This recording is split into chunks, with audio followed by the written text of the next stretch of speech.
Mastermind behind a mail check fraud scheme is behind bars tonight. Bellaire police say this guy, Zephaniah Luke Tyler, created a system of stealing and cashing checks with the help of homeless people. And they believe he's been pulling off his scheme for years. Megan Reyna spoke with one of his alleged victims.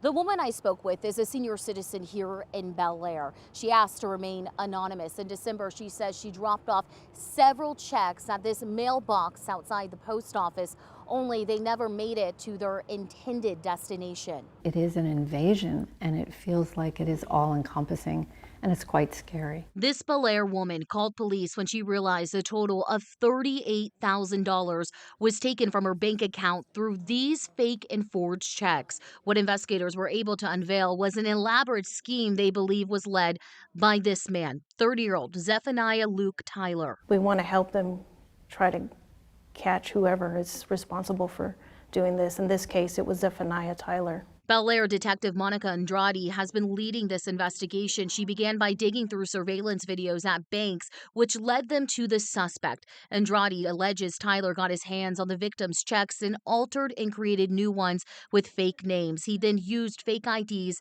to match those names and hired men off the streets who are either homeless or struggling with drug addiction. She says the men are then seen going inside the banks, cashing the checks, and then handing the majority of the money over to Tyler. What was really scary, and this was really freaky, is they got into my phone and forwarded all my calls.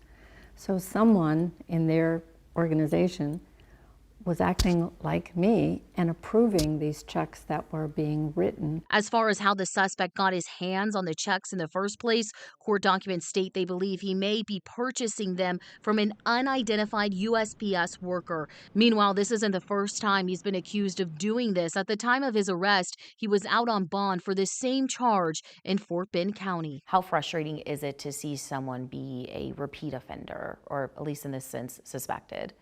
It's very frustrating because he was doing the same thing that he was previously arrested for. It's like he gets out and does it again. Like, he just doesn't care. According to court documents, there are more victims than the woman we spoke with. Investigators are urging anyone who thinks their checks may have been stolen to report it. Meanwhile, the suspect is still in the Harris County Jail with a $90,000 bond. Reporting from Bellaire, Megan Reyna, KHOU 11 News.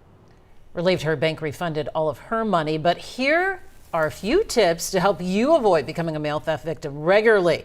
Retrieve your mail. Try to avoid mailing checks altogether. Be sure to report theft immediately.